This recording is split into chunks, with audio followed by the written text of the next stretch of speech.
pessoal, tudo bem? Aqui na nossa playlist do Direito do Cidadão, hoje é dia da gente falar do artigo 5º da Constituição Federal, o artigo dos direitos e garantias individuais.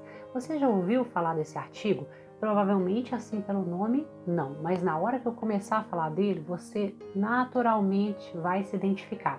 Esse artigo é o artigo da Constituição, talvez o maior deles, né? Ele tem 78 incisos, tá? O que são esses incisos? São subtópicos do artigo.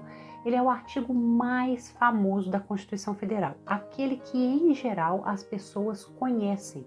Por quê? É o artigo que trata das nossas liberdades, dos nossos direitos individualmente considerados. Então, o mais importante desses direitos lá previsto é o direito à vida, né? O caput desse artigo, o que é o caput? É o corpo do artigo, o enunciado principal dele. É aquele que diz que todos são iguais perante a lei sem nenhum tipo de distinção. Esse caput, esse enunciado principal, garante o direito à vida, o direito à liberdade, o direito à segurança, o direito à intimidade.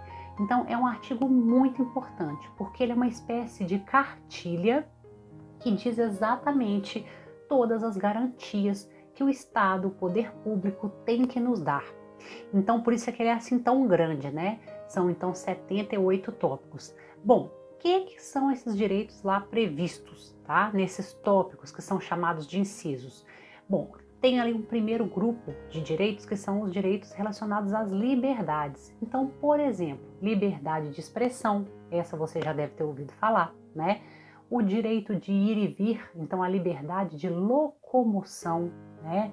A liberdade de manifestação do pensamento, a liberdade de associação, da gente se juntar a outras pessoas para reivindicar determinadas causas, né, que nos interessam, por exemplo. Então, todos os tipos de liberdades, né? Liberdade de ser quem a gente é, liberdade de ocupar o espaço público, todos os tipos de liberdade estão ali contemplados nesse artigo 5º, né? A liberdade de criação intelectual também, de produzir obras, de ser protegido, né, pela lei com relação a essas criações, tudo isso está ali previsto. Além disso, tá? Esse artigo 5º também fala do direito de propriedade, que é o nosso direito de ter bens e sermos respeitados nesse nosso direito de adquirir a propriedade, né? Então é a partir desse artigo que nós temos o direito, por exemplo, de locação desses bens, de dispor livremente desses bens e fazer o que a gente quiser desses bens, né? E enfim, é esse artigo é que garante então a nossa aquisição, né? A individualização do nosso patrimônio. Okay? E além disso, pessoal, também é esse artigo que estabelece as principais garantias do indivíduo na esfera penal, né? Na esfera da defesa dos seus direitos quando submetido ao sistema penal. Então, nesse artigo, fala que nós não temos no Brasil a pena de morte, nem a pena de prisão perpétua, que o sujeito só pode cumprir preso, né? Até 30 anos da pena que foi a ele cominada, né? Então, mesmo que ele tenha sido condenado por muitos anos de prisão, ele vai ficar efetivamente no regime fechado por no máximo 30 anos, por uma questão de direitos humanos mesmo, né?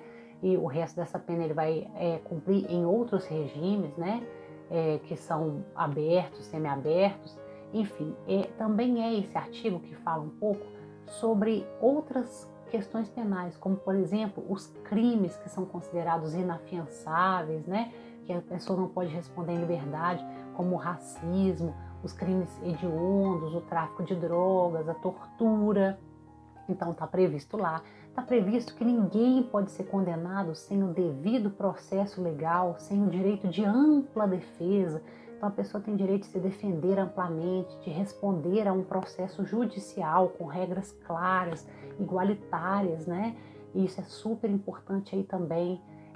Enfim, esse artigo traz todas essas garantias, a garantia do habeas corpus, que é o relaxamento daquela prisão que foi cometida ilegalmente ou foi cometida com abuso de poder.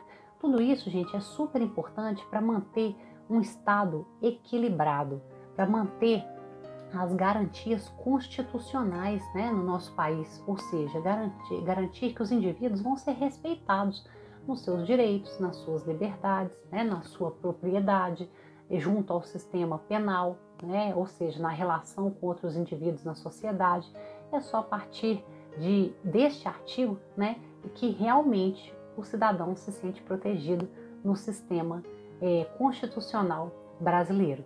Bacana conhecer isso, né? Se você está gostando, deixa aqui o seu like pra gente, né? Ative as notificações para receber aí os nossos avisos de novos vídeos, viu? Porque aqui no Power Jus, ó, empoderamento jurídico é agora, porque informação jurídica é poder. Até mais!